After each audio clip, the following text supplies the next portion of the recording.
Welcome to session 2 of Embedded Controller Lab. In this video, we would be seeing the outputs of all the interfacing programs. Experiment 1, Relay and Buzzer.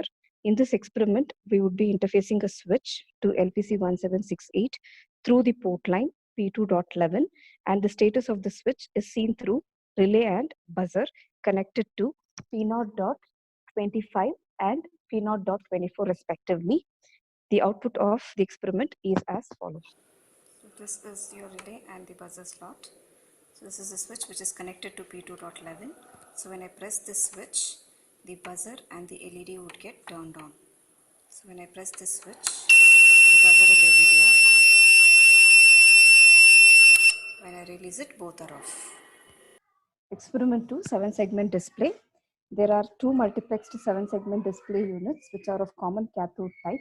Using the 7-segment display, we would be displaying hexadecimal digits 0 to F or decimal digits 0 to 9. So the port lines used here are P0.4 to P0.11 are connected to the segments of the display, and P0.19 and 20. P0.19 and 20 are connected to the enable switches. The output of the 7-segment display for displaying hexadecimal digits 0 to F is as follows. Hexadecimal digits from 0 to F is displayed on the 7-segment display with suitable delay. Experiment 3, DAC. Here we are using 8-bit DAC, that is DAC 0800, which reads the digital input from the port lines P0.4 to P0.11. And this data is given as the DAC input, which is converted into analog signals.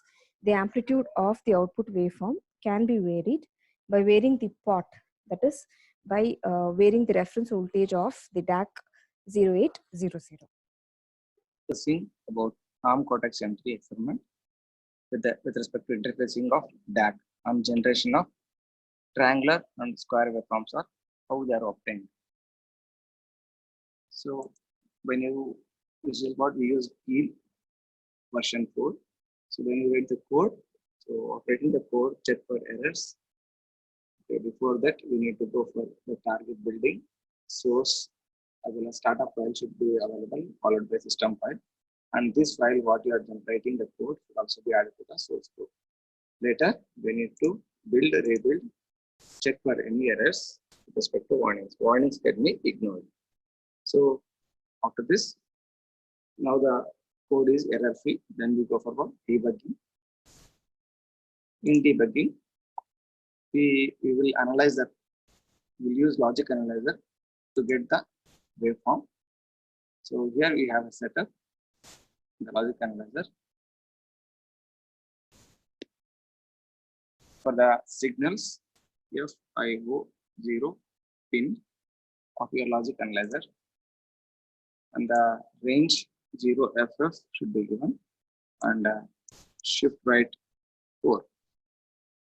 Next, once you run the code, this is what we get the triangular waveform in the logic analyzer. But the same waveform should be observed in the CRO, the interfacing. Now the code what you have written is analyzed in the logic analyzer. After observing the logic analyzer output, we should create the X file in order to dump the code to the kit. Here, in the target, options for target, we have options. Output option should be ticked with creating the X file. Okay. Click OK. Now X file is created. After creating the X file, then we go for building and rebuilding. The same thing. Now your X file is generated. To dump the code, we use FlashMagic. Okay. So here you need to select your file, which file you want to dump.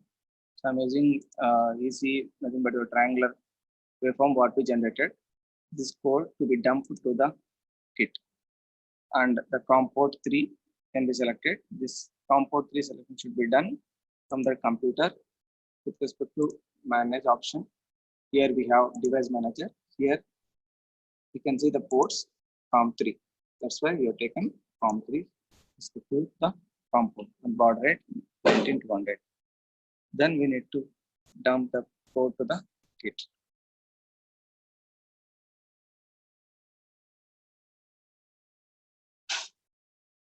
So once we dump the code, here we have a DAC IC, digital to analog converter, which has two pins. One is one with respect to grounding, as well as the positive terminal of the CRO is connected here. And here you can observe the output in the CRO window. This is how triangular waveform is generated. Generation of square wave.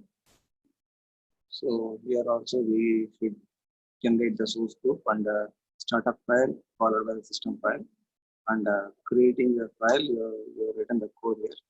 So this is what the code for a square wave. After writing the code, we should add all the files to the source group. Then you need to save the file in the appropriate name, extended with .c. Next, we need to compile, build and rebuilding, check for any errors. If there are no errors, then we can proceed for debugging. So here is the debug option. So in debugging, we'll go for logic analyzer to see the waveform in the logic analyzer window. So in the setup, we're going to have this FIO pin as a logic analyzer signal, current signal, followed by the shift minimum maximum range is specified here, as well as shift right 4. Next, we need to run the code and observe the waveform.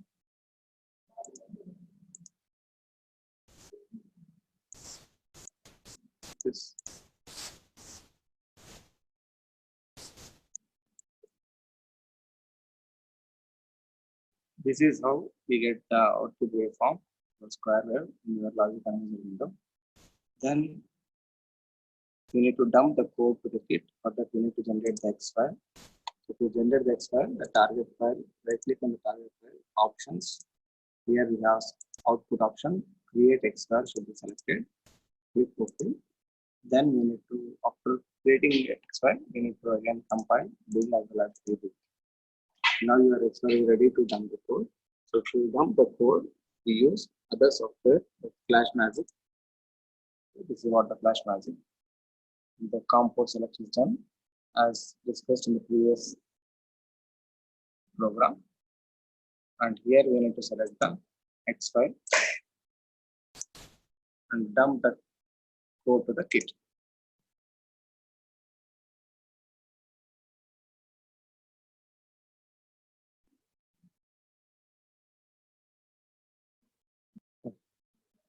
Once you download the code or X code to your kit, this is the kit. Here you can observe we have DAC here IC, where we have option to connect to the CRO and observe the output waveform. Here we have ground as well as code pin. So this is what. So this is what the observed output in the CRO.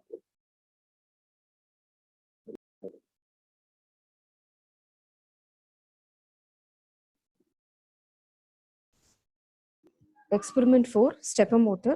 In this experiment, we would be rotating the stepper motor in clockwise and anti-clockwise direction with suitable delay, which decides the speed of the motor. The port lines used are P2.0 to P2.3. The knot should go towards this. The flat end should come outside. Where your 4 terminals of the stepper motor of 4 different directions. A, B, C, D are mentioned here. You can see.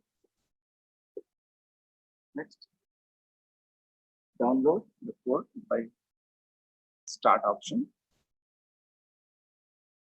to the kit. Here you can observe the rotation of the stepper motor both in clockwise as well as anti-clockwise direction.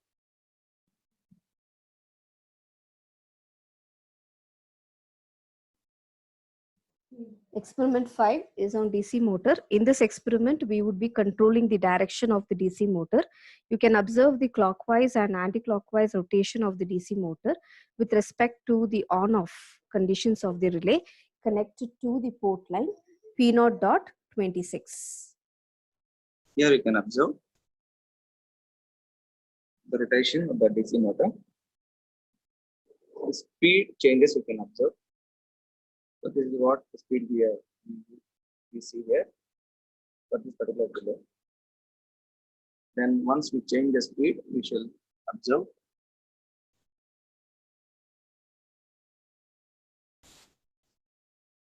again, save it, build and rebuild.